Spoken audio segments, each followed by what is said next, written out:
Welcome to Harmonic Horizons, where we'll explore new realms and possibilities in sound. In each episode, we'll delve into the vast world of music and sound, discovering innovative techniques, emerging genres, and the untold stories behind the notes. I'm Chris from S1gns Of L1fe. I'm an ambient music producer and content creator from the Bay Area in California. I'm the co-founder of Synphaera Records, and I release music as S1gns Of L1fe, Synphaera, and Ascendant. What's up, guys? I'm John. I teach audio and sound design and teach synthesizers as well. If there's anything that you guys would like to know, check out the channel below. And today we have a very interesting guest joining us. Oh, interesting. Oh, hi. Hi, everybody. I'm Greg Burgess.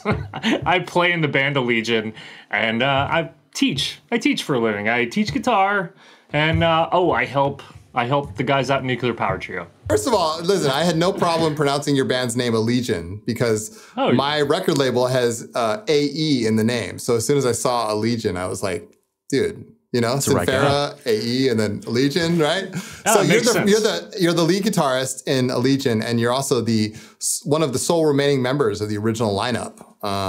Tell us about the band and tell us how it formed and where you got started. We started in Fort Collins, Colorado, like up north, kind of like, I don't know, half-hour away from Wyoming, the Wyoming border. Fort Collins, neat little town, beer town. And I moved to Colorado to get my master's in classical guitar. That's how I ended up in Colorado. And then I got the bill to get my master's, which didn't realize I got into a private school. So that lasted one day, and then so I quit. And then I just always wanted to be in a band, and this band was looking for a guitar player. Signed up, and I was too stupid to quit when I was younger. And now it's 16, 17 years later. Damn, dude. Nice. And here I am. So how did you come up with the name? That's always something I've personally wondered. Okay, so originally we were called Allegiance. Great name. Like four bands called Allegiance, like sent us messages threatening legal action. And cease and desist, yeah. Yeah, I think we did get a cease and desist from a band in like Sweden or something. They actually do that? How do they find you? Or how do they send a letter to cease and desist you? They just stay up and look for your address and send you something? I don't know. I didn't care because I didn't like the name anyway. But we kind of like had a little following locally at that point. Like people were coming out to shows. The shows were all good. So it was kind of like all that work we had done, we didn't want to throw away. So we just threw vowels at the name. Hey, that works. Just like us. It was AE, right? It just popped in. That's an interesting way to spell it. Right. Let's go with that. It literally means don't sue us because you don't want this stupid name. Because it means nothing. No one knows how to say it. No one knows how to spell it. It's great. Yeah, that's true. That's funny. It's on that video, on the 1.618 video. It's like, no wonder I'm on Allegaeon. Like I laughed at that part. I watched that video again last night. Yeah. God, it's such a good video, dude. Well, good. So, and that one got big too. Great song, great video. Man, that was probably, I'd say, I don't know, one of my favorite ones that you guys have done. You know, we're gonna have a new video coming out, like I think in March. And no shit. Okay. We should touch base because this one. It might be on the same level. I'm really hoping it's going to be on the same level. Okay. All right. See, but now that I've said that, you're probably going to go, I'm pumped up, dude. I'm ready for it. I'm ready. Sucks. No, this idea was horrible. Don't ever come on my show again. What I'm kind of wondering too is like, so listening to some of the songs again and again, like I love synthesizers and sound design and everything. So that stuff kind of sticks out to me. And in Dyson Sphere in the beginning, I hear a synth in the beginning, and I'm like, where did that come from? Who programmed that? Like, what made you guys think to put some synths inside there?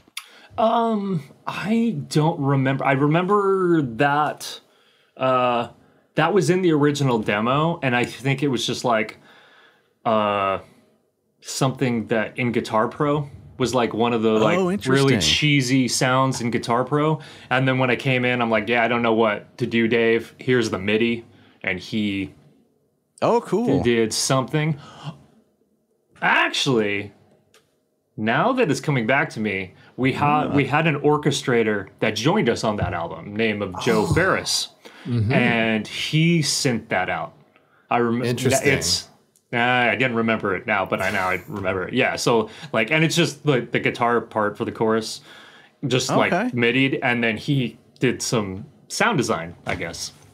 It's perfect. It goes right into the song. I was listening again. I'm like, that's actually a pretty cool patch right there, and it goes right into the track. It's pretty nice. Oh, thank you. Hey, it spoke to me, and I've almost been able to play that song, or at least a few of those rares. Man, that is a very difficult song to play, dude. I just think my fingers aren't long enough. Weirdly difficult.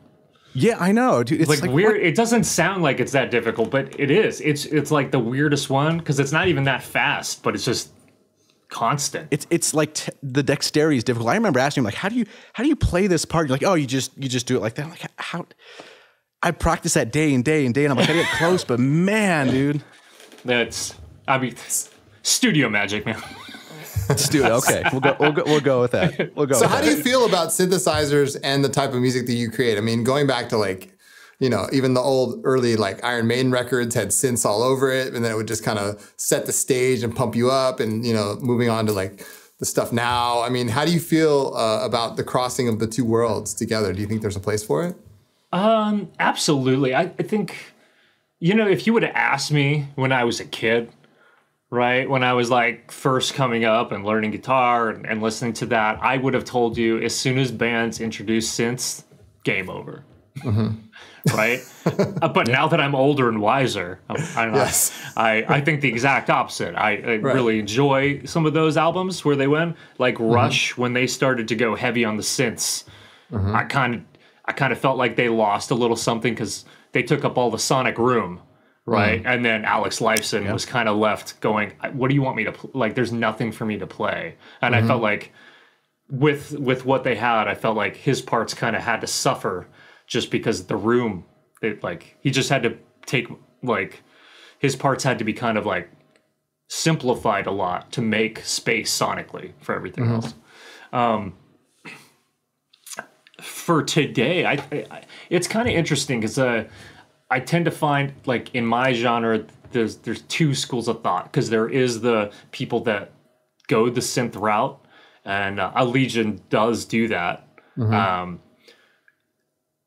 And then there's also kind of the people that are more into like the orchestral, frame of thought. I'm really more of the orchestral. That's kind of where my brain always goes. The synth stuff, I like a lot of it, but it's really never been kind of like on my radar to kind of write. But I say that, but I love synthwave, and then there's plenty of synth on the new Nuclear Power Trio that I, was a bitch boy for. So, like, which all the synth on that album, I know for a fact, is Guitar Pro. I see. Interesting. Wow. Yeah. That is a really cool program. Like, you turned me on to that program, and I've always kept it installed. I think the last version I used was 7. I don't know what it's on now. Did they? It's update on 8. That? It's on 8. It's awesome, dude. It's like one of the greatest programs I've encountered as a teacher and as just like a professional musician. One is because now I don't even program drums in a DAW anymore. It's all I just do it all in Guitar Pro and just export it into the DAW. So then when I get to the DAW, I just plug in my guitar and go. I don't have to sit there and mess with drums anymore. Nice. Which is great because I'm kind of lazy. Yeah, I just want to I know the feeling. Once we get to drums, we're like, let's program drums, and now we got to do velocity pass. Oh, yeah. Yeah. I'm too lazy for that. Everything's maxed. There we go, dude. Everything's dude, I'll get so analytical 127, dude. Oh, my God. I'll be like, okay, so the right hand hits a little bit harder. It's more dominant than the left hand. So the right hand should, it takes a long time, dude. Well, see, professional... Oh, shucks. No, I like the drummer can do his thing. This is just there you go. Like that's your gig, dude. That's your gig. You can worry about velocities with your right. And it's funny how their load-ins and load-outs are always the most difficult, dude. It's a guitar, so you like pack up your amp and your guitar. You're like, what are you doing? Like you're still breaking down your kit. Come on, you gotta go. I feel bad for drummers, man. Right, there's so many things, rough dude. Gig. It's a rough gig. It's like arguably one of the most important gigs, because if your drummer sucks, your band sucks. That's it, yeah. They don't get any credit. Nope, and they're not in the really. back. They basically do a lot of cardio every night. Yeah, and they're always going to lose something from with all those pieces there. Like, it's amazing to me how people don't lose all that stuff. Oh yeah, and the amount of gear. Like, one, it's like the most expensive. Yeah. Yeah. And, you know, if I buy like an expensive guitar amp, I don't sit there beating on it. Right? That's like, that's true. They You kinda want to literally buy take care of it, expensive yeah. shit to hit it. Just and it's whack like, the crap out. Yeah. yeah, all their cymbals break, dude. But if you You think know. about all the great bands over time, I mean, the drummer is one of the most, I mean, if you're really a fan, you remember the drummer as being an integral part of the heart and soul of the band.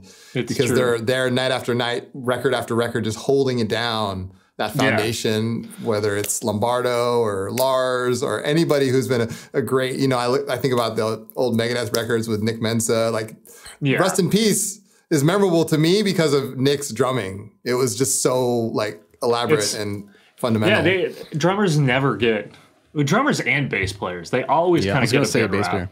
And the keyboardist sometimes too. I kind of feel bad. There's like back there playing keys. I'm like, they're doing a lot, guys. They're doing a lot.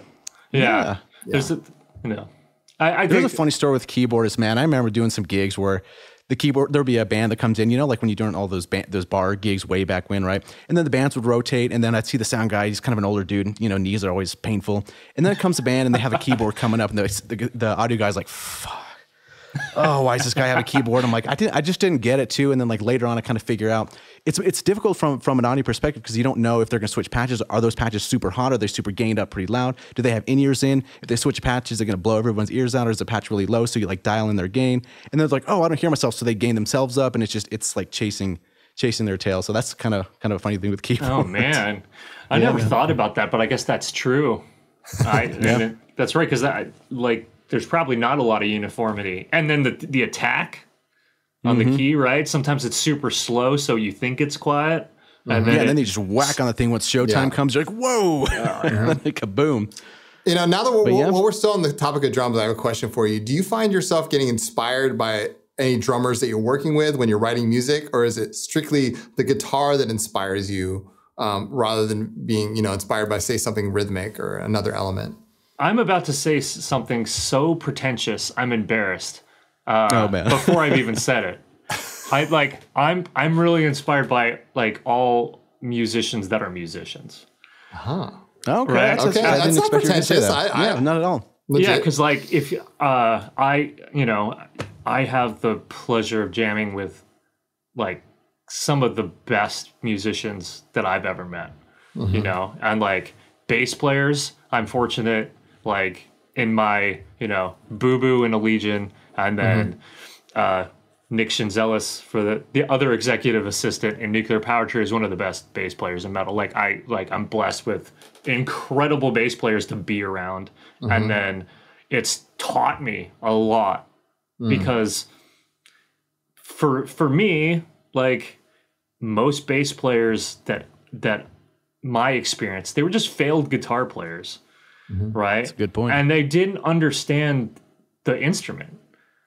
And I think that's true for a lot of people. And then you go and see like a Motown gig, and then you start to understand the fundamental purpose of what the bass does. It's the bridge between the drums and the guitar. Absolutely. And like I didn't understand that.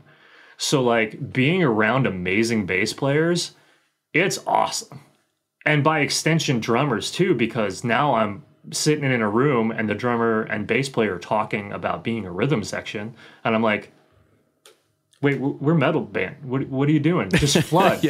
Just flood on that kick.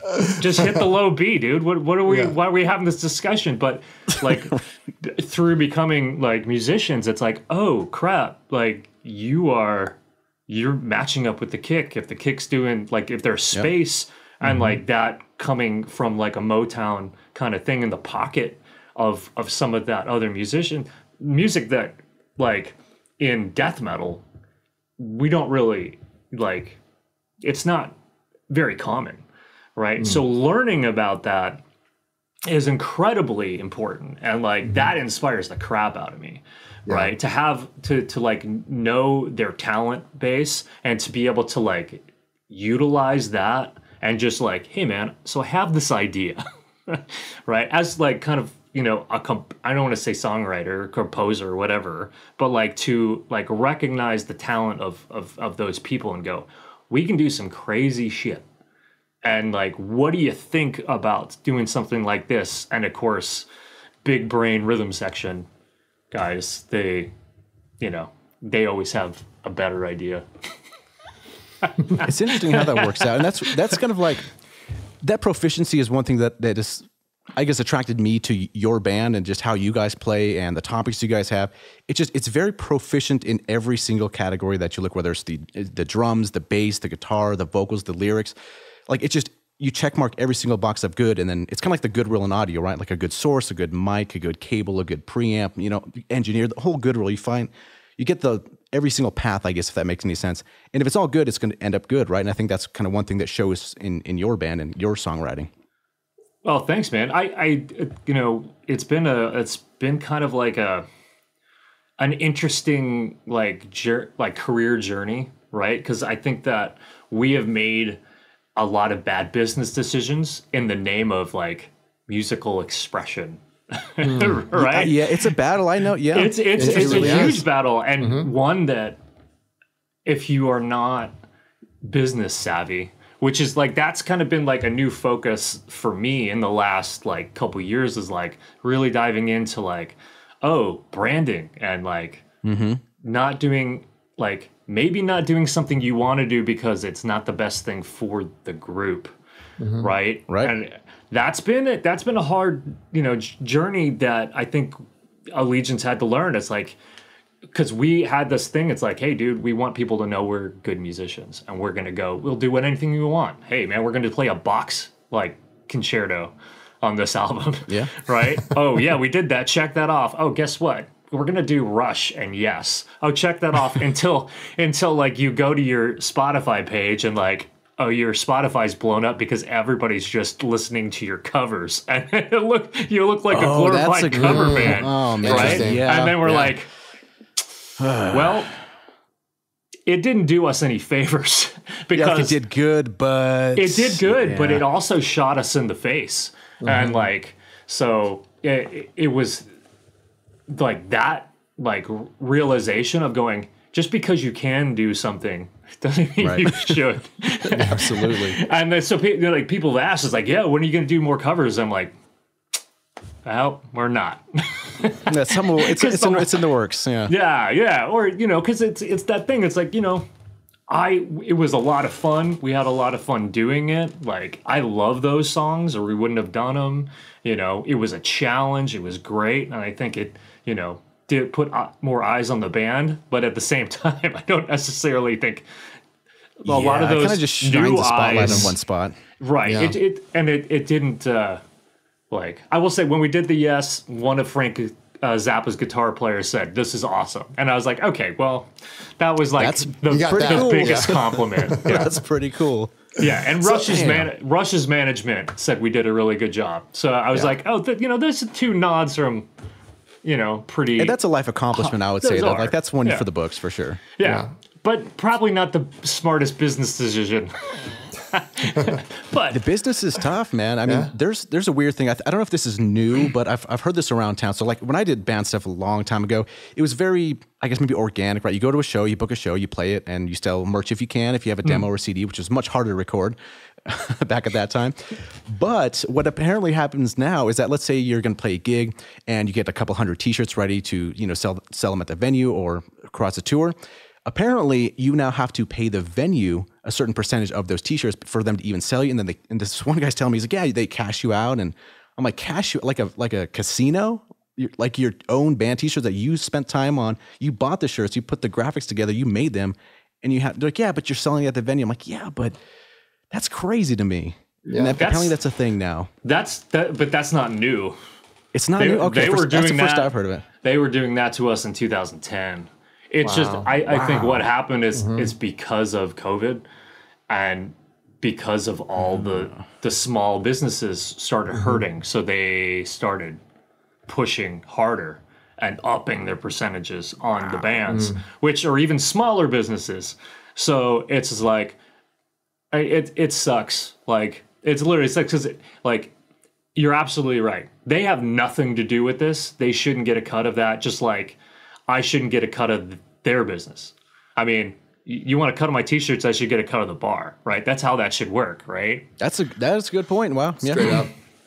But I also understand why they're doing it, right? Because it's like, if they don't do that, they're not going to be able to stay in business because of the rising cost of everything, and then there's going to be nowhere to play, right? No one really talks about that, and maybe I'm speaking out of turn, and maybe that's not real, but that makes sense to me. And I also know like how other small businesses felt the squeeze and are still feeling the squeeze from what happened.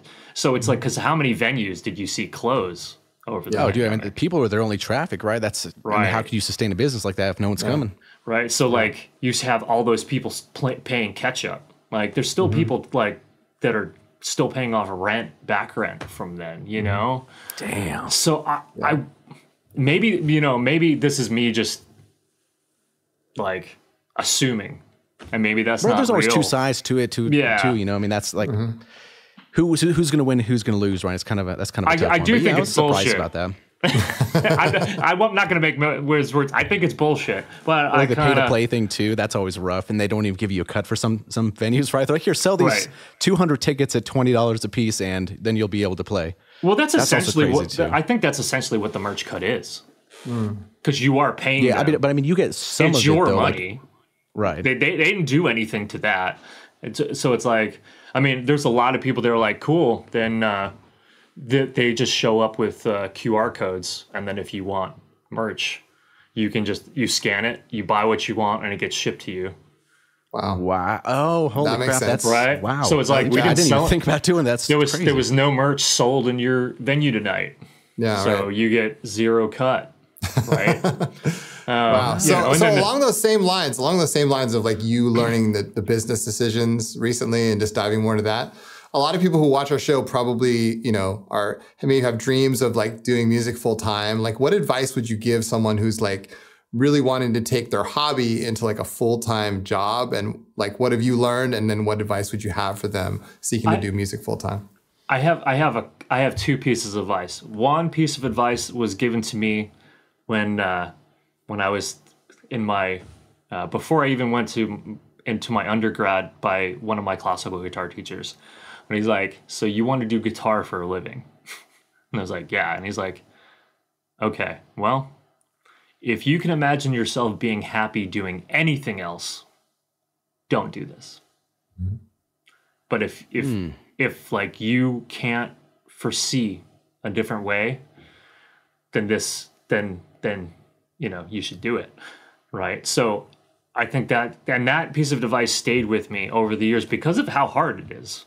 Right, like for musicians, an interesting concept. It's like some bands, they can make a good living on tour. They can like pay you out. For a lot of bands, sometimes it's like it's a working vacation. Like I'm working, but I'm not really getting paid.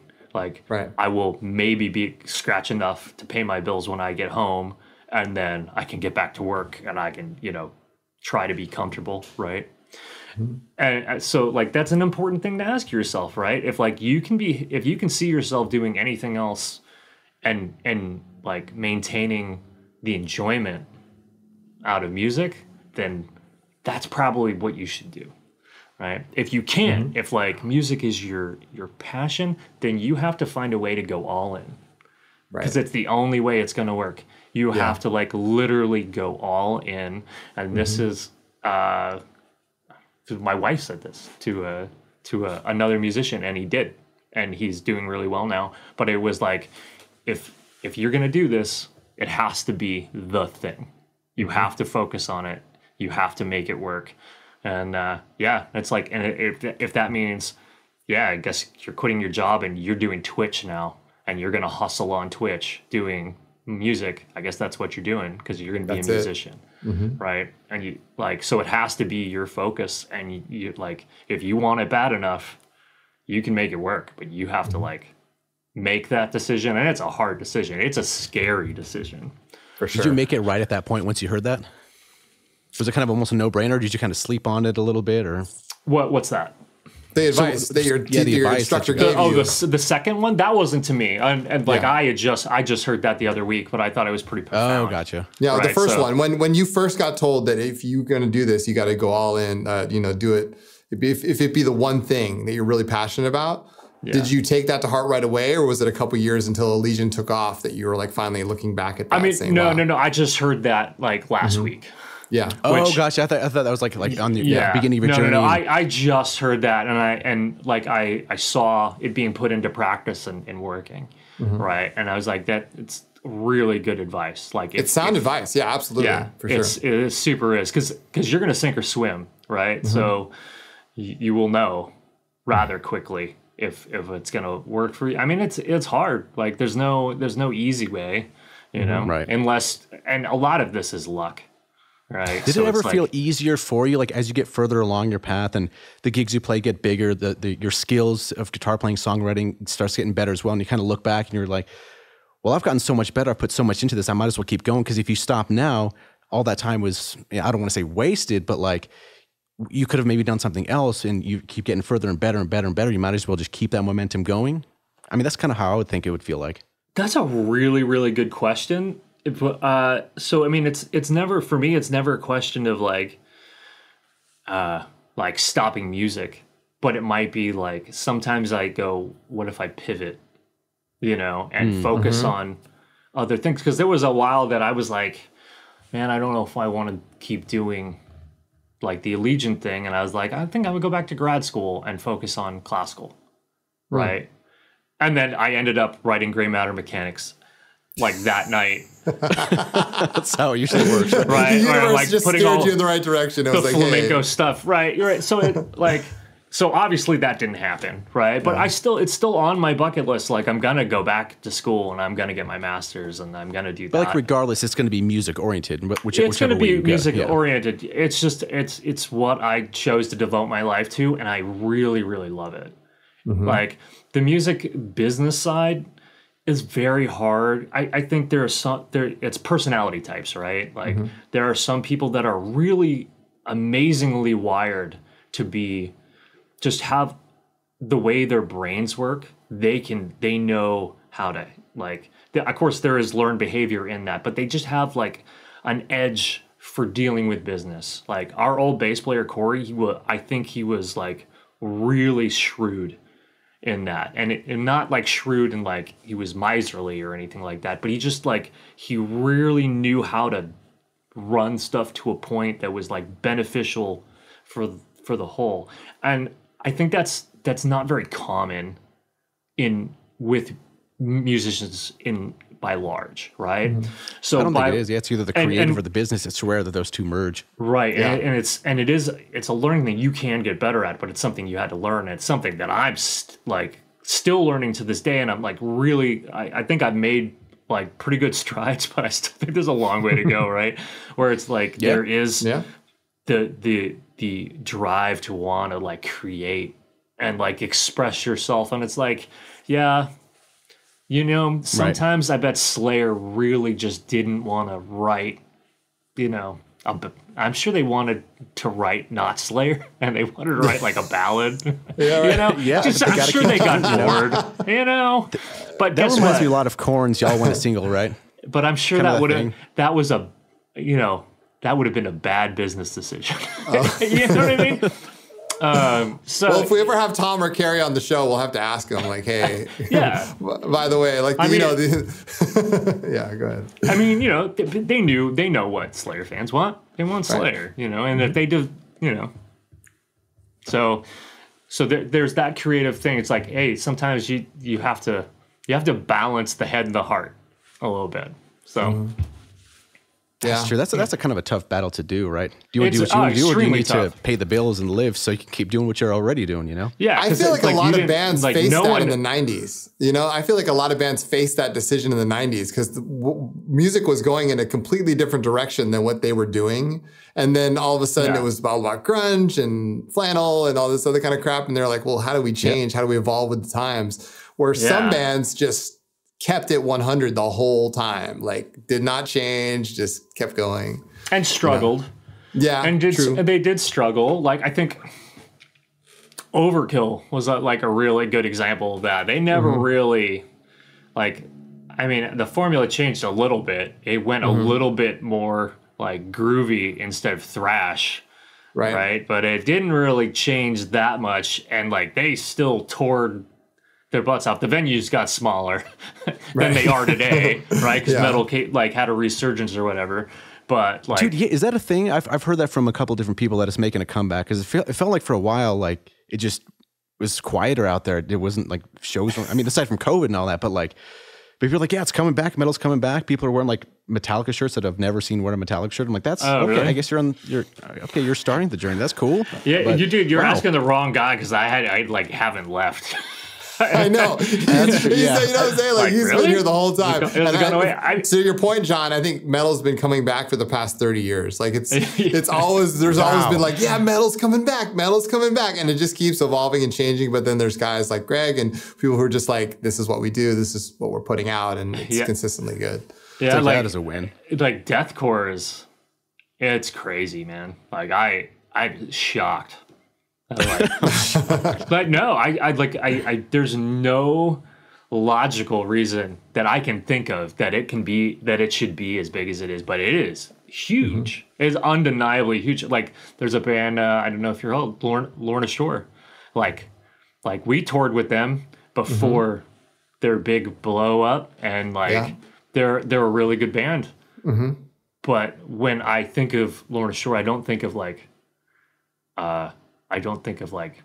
mainstream like accessibility, right? Sure, household, yeah. Everyone knows them. They were like playing with Mastodon and Gorgier, like opening up that tour, like doing massive rooms. Like they're incredibly huge, and it just like logically doesn't. I'm really happy that it's happening.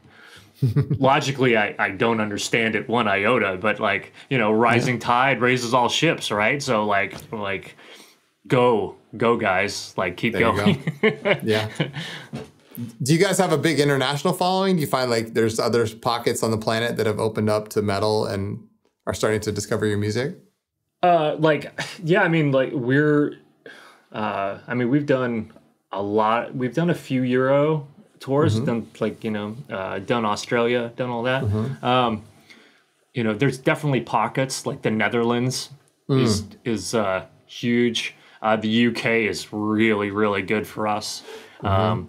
Germany last time was really good. With Germany's like, you can't like really, I don't think you can really crack Europe without being having some success in Germany. Germany's like the California of Europe.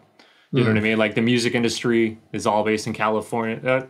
Maybe this is antiquated information, but at one time, right? Back in the day. Back in the day, it was all in Cali. You had to go to LA, you know, and play the Sunset Strip, you know? That was Germany, you know? Back when the wall was still up. I don't know. But yeah, like all the offices are generally in Germany, and like you play more Germany through a tour than you play anywhere else. There's usually like 10 dates in Germany, which is crazy because it's not a big country, like comparatively. But you play the hell out of Germany. So yeah, there's a lot of music history there. A lot of people who love music. I know, a very different culture too, which is great. The Germans are very they will tell you how they felt. Yeah, very honest. They're very, very honest. Oh, you did not play well tonight. You're like, oh man, thanks. Maybe, are you tired? Yeah, you should not sing ever. I mean, I've seen you a couple times. This was by far the worst. This is the worst time. Yeah, this is the worst time. You try to think about that. Like, so I've done better. Thanks. Right? Yeah, I remember one guy was like, "You are a horrible performer." Wow. But we had toured. Like there's specific moments in your career where that you remember, like lessons, like been handed down from other people. And we had done a tour with Goat Whore, and they warned us like to what to expect. Like they warned us way ahead of us ever setting foot in Europe on what to expect with Germany. And it's just, you know, it's a different culture, right? There's a language barrier. They express themselves way differently than Americans. So like when they're like, yeah, they're gonna be rude. But to them it's not rude. To them it's, you know, but to an American it's pretty grating, you know. Right. So when we got it, it was like, oh, okay, good. Because they'll actually pick on Americans too, because, you know, we have a reputation of being like overly friendly. That's kind of like a thing, right? So yeah, and so they're like, give me that shirt. I'm only going to pay this much. And you're like, no, fuck you. And they go, okay. Like, all right, you're all right. You know, you know, it's like if you push back a little bit, like you get more respect a little bit from them. You know, being American or whatever. But yeah, I remember, and sarcasm doesn't go over well because the guy, it was an older gentleman who had no hair that told me I was a horrible performer, and I was like, aren't you Udo? Oh man, he did not get my sarcasm at all. He did not know that I was taking the piss out of him super hard as revenge for him bashing my performance. But I thought I was hilarious. To respond to. Like, I don't even know what I'd like. What do you say to that? I am not fucking Udo. I'm like, dude, I know you are. Don't pass this off. You're Udo. That would have been amazing to be a fly on the wall. I know you are. I know you are. Don't lie. You sound like Don't lie to me. Hide it. So, Greg, along with being you know, a full-time touring musician, you also are a full-time guitar teacher. And I was wondering, you know, how has teaching guitar like influenced your creative process? Because, you know, through you know, teaching someone else, we learn as well. So that's the first question. And the second question is, how do you balance your time between touring and recording, and then maintaining a consistent teaching schedule for your students? Oh man, I want to answer that one first because that sucks. That's difficult. Yeah. There's nothing worse than like, hey guys, so getting ready for a month and a half break. I will see you in a month and a half, because that's horrible, you know, especially when you've got guys that are, for me, like trying to like give them a lesson plan for while you're gone, knowing full well that without someone there weekly to crack the whip, that no one's going to look at it. It's kind of like deflating. But you know, as long as, you know, at the end of the day, as long as people are playing and having a good time, that's really all you can ask for. So even if they don't work on the material, as long as they're touching their guitar and having fun playing it, I mean, what more can you ask for? Right. When I'm in the studio, generally I make it work. Be like, you know, if the drums are going, you know what I mean? Everybody knows it's like, hey, if they have a question about like a song that I wrote or whatever, like I'll run in there and answer it real quick. You know, give someone like, hey, I need you to practice with the metronome real quick. I'll be right back. Or, you know, it's like, I'm sorry, you know, I'll make it, we only record Monday through Friday. So like a lot of times during, you know, it's like I leave here and, oh man, like 10 days. I leave here to go start record number 7 for Legion. And so like, I know at that point that like, hey, I might have to teach weekends because I'm not going to be able to have time at certain points for them during the week. But we only work from like 10 to 6. So it's like if you're, you know, I teach sometimes till midnight. So it's like my late night students are good. My early students, like if it's drums or bass or vocals or something like that, my Euro students, I'll teach in the morning. Don't sweat. Yeah, I was going to ask that too. Like, so you probably have international students that have, I mean, you're all over different time frames. So that's kind of hard to coordinate as well, right? Yeah. My farthest one, I have a student from South Korea. And, Nice. Actually, I have an Australian. He's from Ohio, but he lives in Melbourne. So well, okay, that one's challenging. I'm like, okay, so your lesson is on Thursday for you, Wednesday for me. Carry the one. Yeah. Let's add 12 hours, or I don't even know. That what helps is I have a website that has a calendar on it that puts it in their time zone. So it's like, it'll auto-populate. Oh, that's cool. Yeah. It auto-populates, so it's great. So I don't have to do the math anymore. Yeah. So my South Korean student, that can be a challenge. And my Australian student can be a challenge. The only problem I have with Europe is when Google is wrong. That's... when Google tells you what time it is. Oh, yeah. And daylight savings time is a fucking crock of shit. And that should be done away with because Asia does not have daylight savings. Nope. And then Europe is like 2 weeks before us or something like that. Yeah, I know. It's so confusing. So you're Or like, okay, after. are we in that weird limbo period at that spot? Yeah, so like, wait, are you going an hour later? Well, I can't because I teach someone then because that's not your spot. Can you go early for the next couple of weeks? Right. No? All right. But if there's someone I'll see you in 2 watching weeks. that's kind of curious, if there's someone watching that's curious about learning guitar and when maybe you start learning like I guess from the very beginning, or maybe they're intermediate or whatever it is. And the thing about maybe hiring you as a guitar teacher, how do you go about getting new students, seeing where they are on the timeline, and how do you approach that, I guess, right? Because you're going to get people from all walks of life. Like, I'm a beginner guitarist, I'm an intermediate guitarist, I'm kind of advanced, but I really want to work on this specific thing. How do you go about doing that? Well, I after you've done it for so long, you can, once you see someone like just touch the guitar, you kind of know where they're at, right? Because there's that, there's the 40,000 hours principle, right? And there's a lot of refinement that accumulates over that time. So someone, but just like how they hold their notes down, I know, like I can approximate maybe how long they've been, how many hours in a vague sense. Like, and then there's guys that I'm like, oh, you're pretty far along.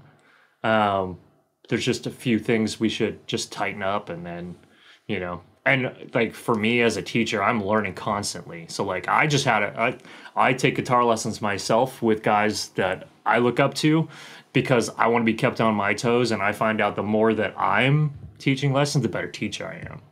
So That's a good point. That's a very good really point. cool. Yeah. And it solidifies that knowledge. And if someone's like watching, they're like, I want Greg to be my guitar teacher.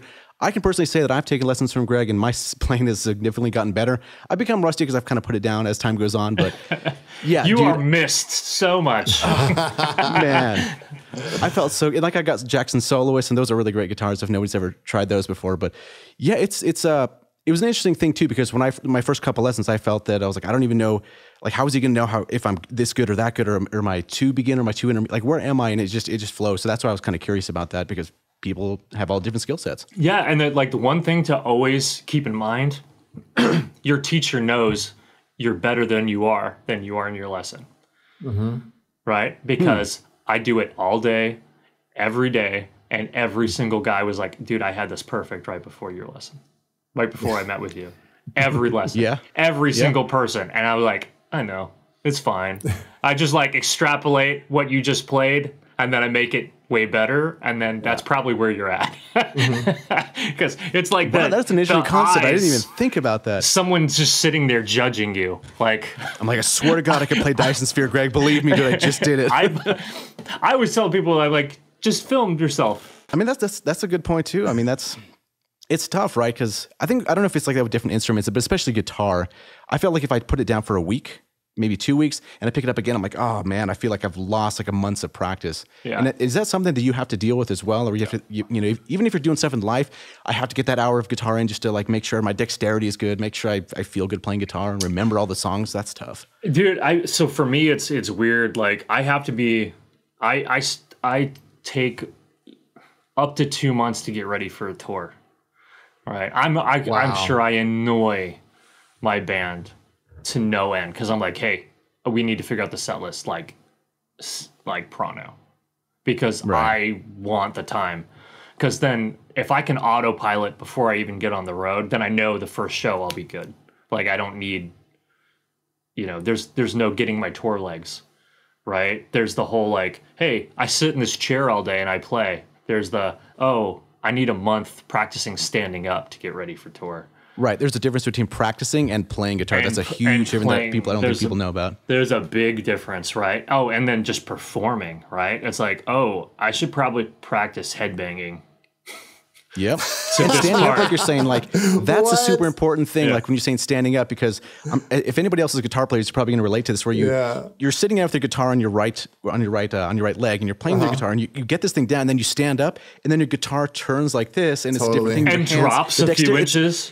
It's different, and you're like, I can't play this song, so you have to learn it standing up. That's just part of it, I guess. It's the art of performance. You have to be. That's right. Yeah. And for me too, is like, being a classical guitar player, I'm used to my guitar like being really high. You got me into that, by the way. Like I got the foot pedal because of you and the classical, dude. Right? It's a lifesaver, man. I love that thing. Yeah, but I can't go on stage with my guitar up to my neck, right? So it's like, I have to get used to like looking cool. Like that's like 90% of my job right now. Right. So and that's crazy, dude. How you play it like that? And now I'm in my mid 40s, so like do lots of cardio, try to get rid of that all that mass you've accumulated by sitting on your butt. That COVID, just like the COVID weight just won't come off. And then, practice standing up. So, with all 3 pieces of hair still on my head.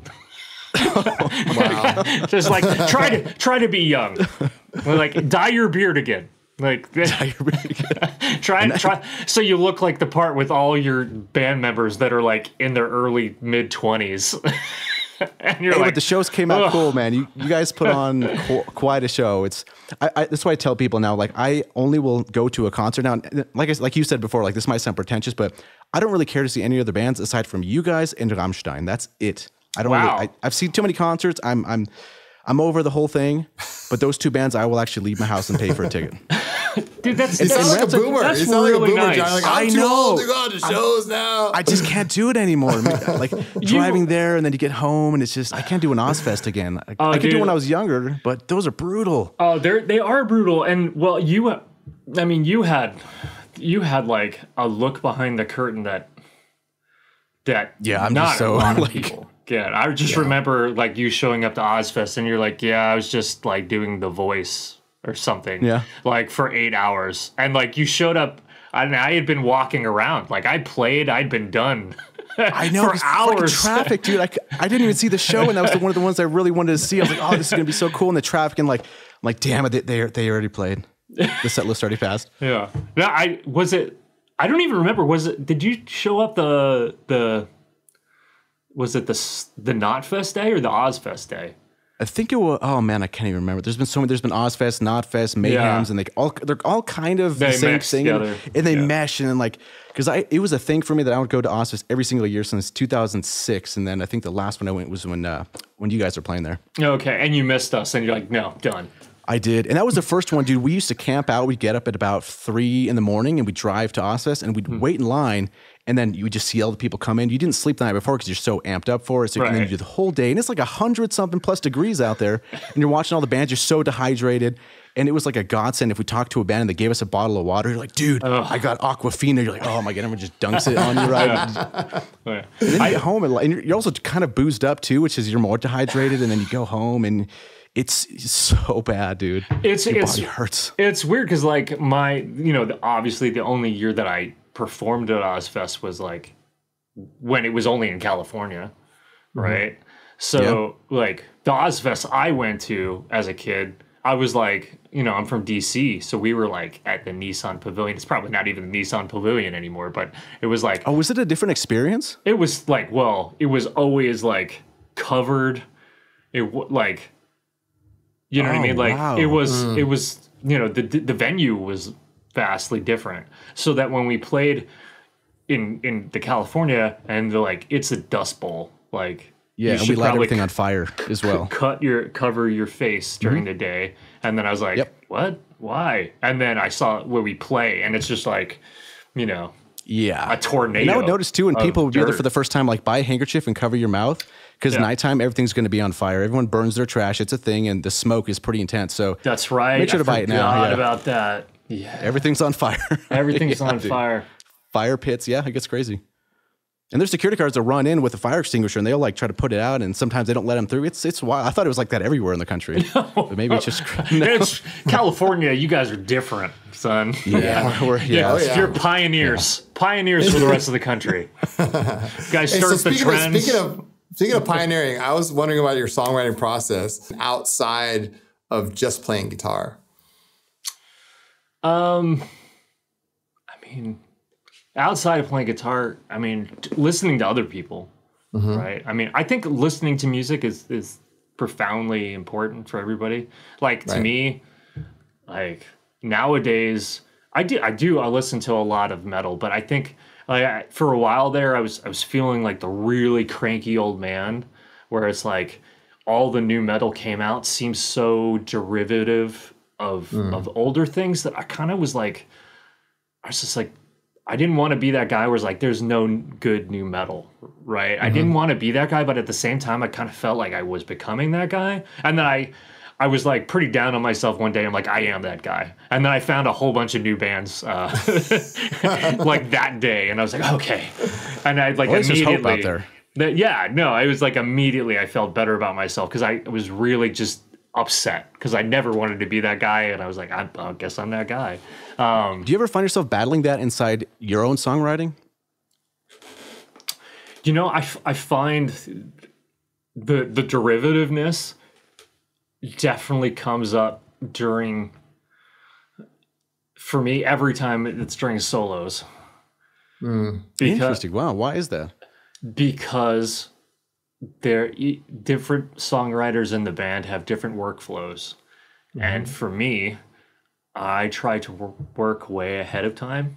And then a lot of other people, whether it's schedule or whatever, they don't get me music until or the scores to like learn stuff and to like, I'm one of those guys.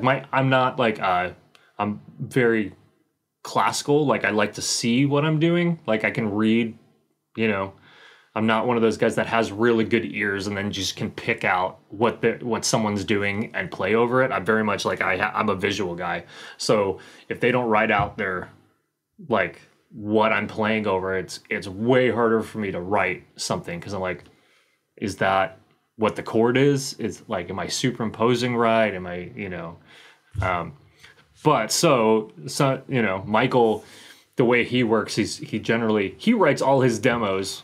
Or he records all his demos, all his songs, he records them, and then where I write everything out and then refine it and then track it. Interesting. Wow. Right? Okay. I do everything on paper before I track anything. So my stuff's all ready to, like when the demo's delivered, here's the score with it. So you could like learn it that day that you hear the demo, right? That's not his work thing. He's like, when he's in the zone, record. He's not going to work on anything. He doesn't want to be distracted by writing anything down. And a lot of people are like that.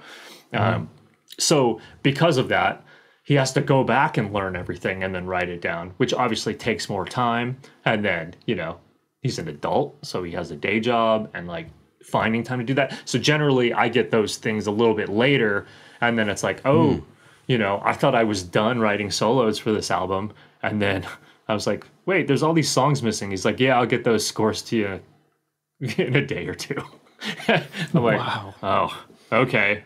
And then, you know, then things get solidified more. And then you're like, okay, I have way more work to do. That's an interesting, that's like a almost interesting band practice kind of thing. We always did like a find a garage, load in whatever equipment you had, and you just play, right? Jammed, and like yeah. To hear it, like how you guys write it out and send it to each other, record it, send. Like that's really interesting how that works now. I guess technology is pretty crazy. Well, every band I think their creative, like thing is different, right? Like for me, I don't want to be in a room with other guys writing. To me, that sounds like such a waste of time. You're there, you're. It's like the Saint Anger. Like, what if I don't feel like creative today? So yeah. Then things just get, you know, put down because you feel like you have to put something down, right? Where it's like if I just do it myself, or it's done in this kind of like a little bit more like either I'm going to work on it here with complete focus, or I'm going to sit in a room and like twiddle my thumbs for like 3 hours with the dudes, right? Like, I think that's just such a waste of everyone's time, right? Because like one of two things is going to happen, right? It's going to be like you're going to strike gold and things are just going to fall into place, right? Best songs always do, right? Or what's more likely going to happen is you're going to sit there and just like, let's play that riff again. Wait, then everyone kind of goes out and plays their own kind of thing. What can go next? What and then you're not gonna. I don't know. I'm not it's saying hard to keep the train on the rails in that. It's not like you're not going to get good results because a lot of people do. But I think that it's a really hard way to do things for me, that I wouldn't work very well that way. Cause I would just feel like I could be doing anything right now. Yeah. Well, so much of creativity involves being like an open vessel and like listening to your own intuition. Yep.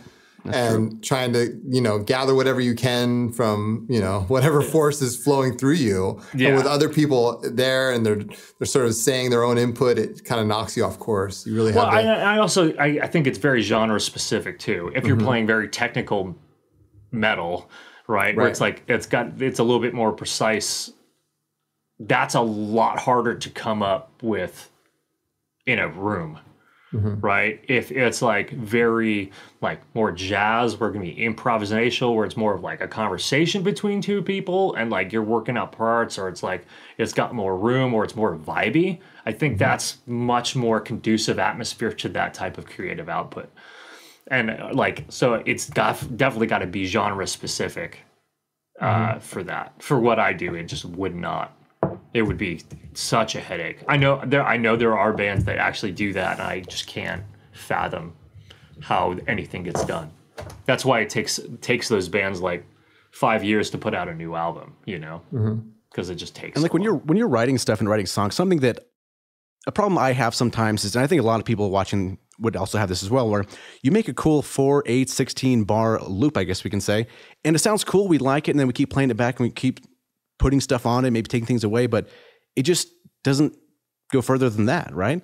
And it's like, I do that on guitar as well. That would be a cool riff, and then I'm like, I like what I'm doing, but where do I go from here? And like, it seems like your songs, they just flow, and I'm like, how do you approach that? Because that's something that I personally struggle with. Like, how do you make a song cohesive and a song structure that sounds like it belongs?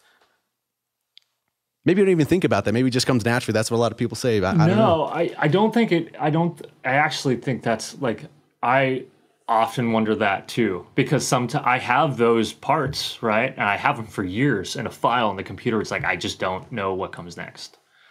Right. And I just think there's some things where you can work it, right? Some of the most painful Allegiant songs, like, they've taken me 6 months to write.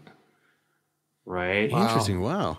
Like, we mentioned 1.618 before we started, dude. That was written in an afternoon, right? That's one of those.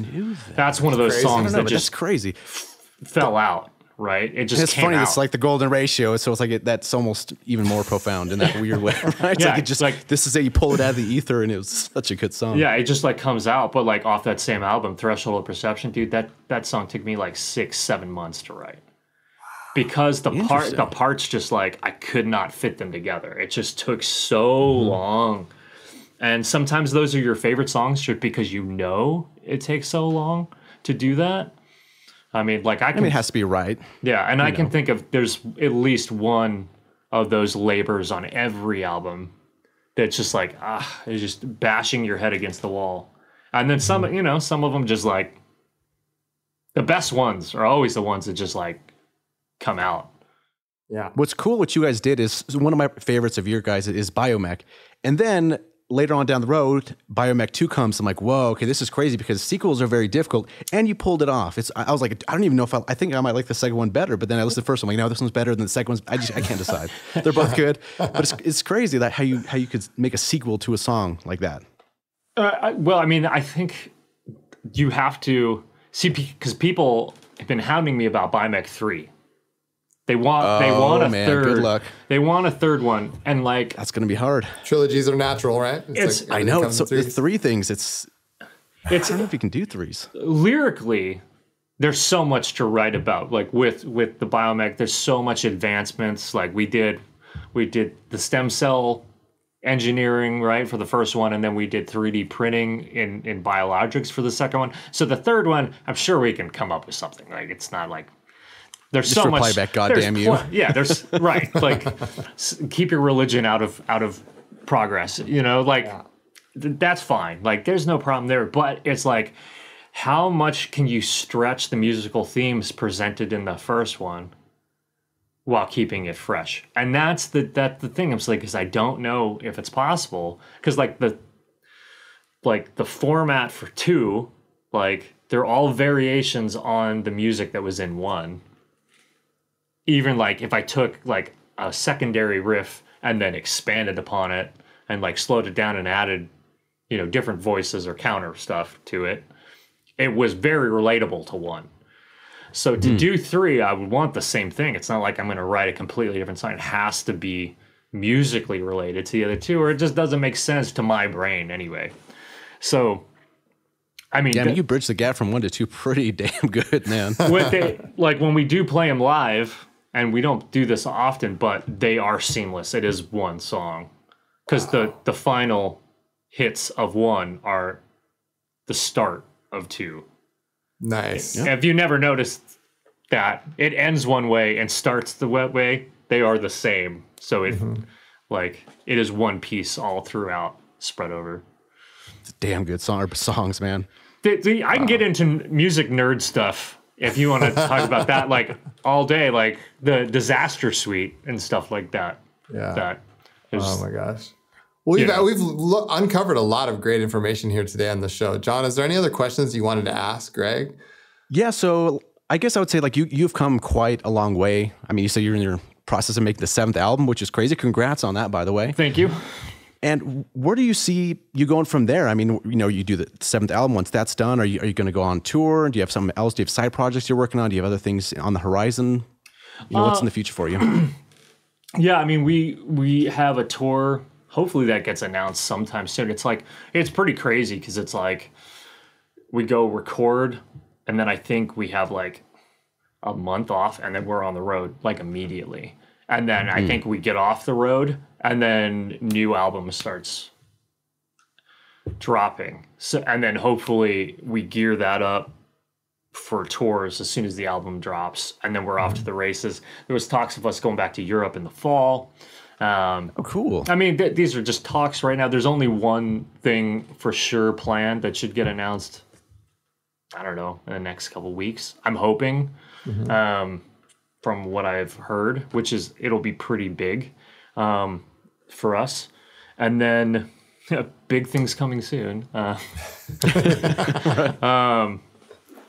then, I mean, it's just kind of it just begins, right? Your tour cycle, your record cycle begins. So it's, it's kind of interesting now because of a lot of things have changed since COVID. And we have noticed that it's like people are touring a lot. Everyone's on the road right now. Everybody's on the road. And it was, the vacuum that COVID caused is now like overloaded. And now it's like, hey, there's a show every night, you know, in certain areas where it's like, you know, and we had, when we first came out of COVID, we did a support slot with Omnium Gatherum, and the shows were like massive.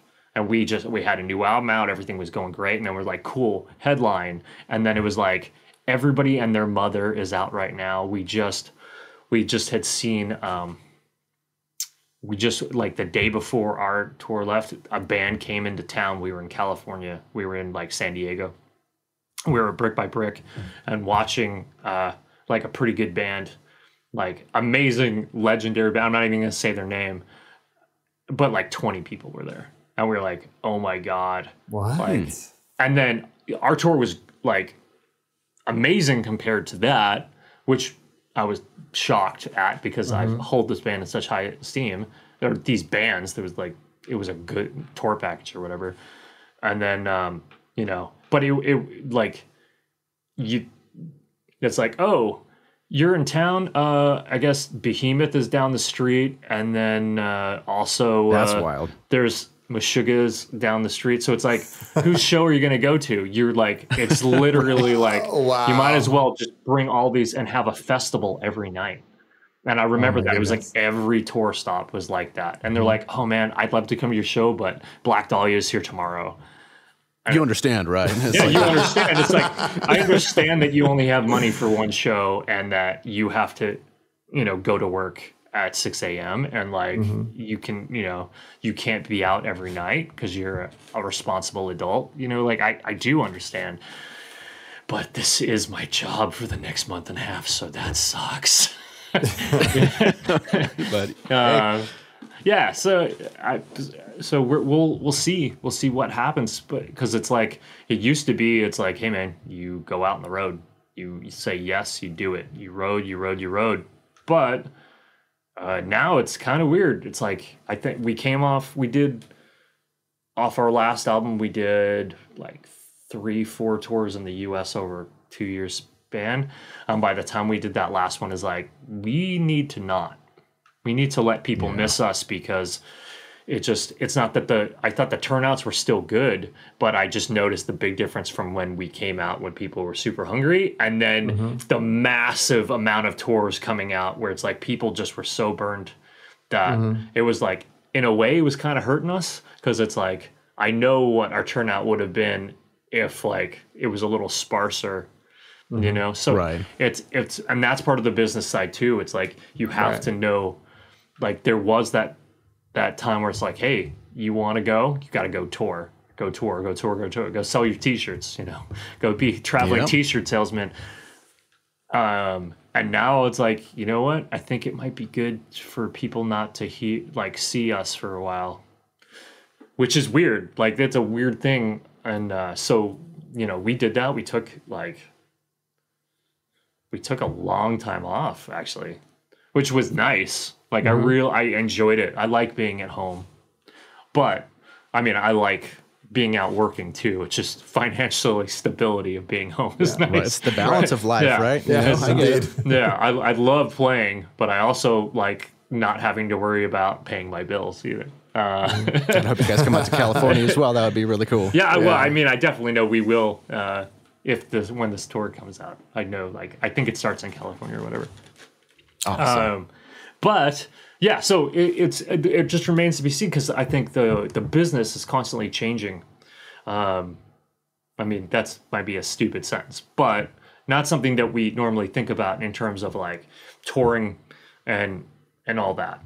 Because right now it's kind of like how things change with like endorsements and everything like that, where it's like you used to be like, hey man, I tour like, you know, 6 months out of the year, you know, how about like letting me go represent your brand now? When they're like, well, I can give it to a YouTube guy because that makes more sense from their perspective. It's like, you know, he's going to be seen by thousands of people. I mean, like, you know, like every night, where it's like you're in the club, you're out there like killing yourself, but the exposure for us is going to be, you know, a little bit bigger with that. And it like see that shift, right? It's been very interesting, like how the music's shifting. And there was like, you know, during COVID, we had the Twitch community like explode, right?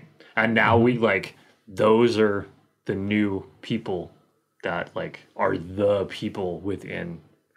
And it's like I did it for a little bit, and then I was so busy. It's like I got to learn a new set. I didn't know you did that at all. That's dude, yeah, I Twitch streamed for a while, and I liked it. It kept me in shape, but it's like the stress I had. I'm like, okay, I got to learn a new set for this week. And it was like, hey, instead of having a month to learn a set, every week, a whole set for your streams every week. And I was like, I had this rule. It's like, I am not going to repeat a song. Oh my gosh. So it's like, Jesus I was going through your viewers. six albums, like of trying to like playing songs that Allegion's never played. Like I had never played before, learning them for that set. And it was just like, I was in a really good shape, but I was like pulling out my hair. It was so much stress, and I was like, it's just not worth it. But that's such a huge community, and the way that things have kind of like changed with the TikTok generation and then like the Twitch and everything, and just seeing how people, it's like, it's so different from when I was a kid, right? It's like pre-internet. It's like you'd get the magazine, and that's, you know, you'd go to the show, and that was it. Flyers, remember Flyers? That was remember Flyers? I used to be so like, I think back on it now, I'm like, man, how these guys literally got in vans with a giant atlas, have to get to a town and like find a payphone to call the promoter to say, hey, can you give us directions to venue from. That's crazy. Yeah, Yeah, it's that's just crazy. weird. It's like how things, like everything's changing always, right? So Who's going to Kinko's? Kinko's? What's Kinko's? Oh, that's probably gone by now. Yeah, it's like what? Yeah, go to print off all your flyers to go flyer everywhere. Yeah. Yeah, dude. When's the last time you saw someone flyering for a show? I haven't even heard that word for a long time. Yeah. A flyer? Like what? Dude, Like in the sky? They're just like back in Allegiance Day, man, we used to get like venues would give you comp tickets, like as many comp tickets as you want. You'd go out, like flyer for your show. Here, it's a free ticket. Just come on out. They'd sell the place out because it was free admission, but they'd make so much money from the bar that they were stoked because they would do that every night. Like different bands, and the bands are out there. It's like you didn't have to pay to play. You'd get paid. You get a percentage of the bar. They'd work that out with you. Yeah, man. You get enough people in here. Let's go give out all these free tickets. Get 10% of the bar. yeah, sometimes free things make the most money, or free things are the most expensive, depending on how you look at it. Dude, Right? man, they make a killing. That was always I know our original vocalist. That was his thing. He's like, I'm gonna buy this venue one day if I win the lottery. Comp tickets are coming back. We're gonna make comp tickets are coming back. Word. Yeah. So, Chris, do you have any more? Do you have any last questions or anything before we? I before we wrap think up? We're this going has an hour been and a 15 really or so. wonderful, exclusive look. Just like what makes you tick? Who is Greg Burgess? And I'm sorry. No, absolutely not. I mean, as a valuable, stamp in the archive, like this is who you are as a person, as an artist, as a musician, as an instructor. And I'm really, honored and thankful for your time here today. It's been great to get to know you and love hearing your story, man. Thank you for having me. It's been great. Absolutely. It's been a lovely end to my Monday night. There you go. And if anybody wants to find you, or maybe schedule lessons to learn from you, or to watch the band, or where can they find all that stuff? Greg Burgess Guitar on like any social. I like streamlined it. No crazy nickname. Smart man. Greg Burgess Guitar. Even GregBurgessGuitar.com. That is buggy, but it's there. Yeah. Cool, awesome. Well, we'll put all those links down there in the bottom. And dude, thank you for coming on again. And it'd be great to have you on sometime in the future if you'd like to. And anytime. Thank you guys so much for having me. You're quite awesome. Thanks for welcome. watching, and we'll see you guys in the next episode.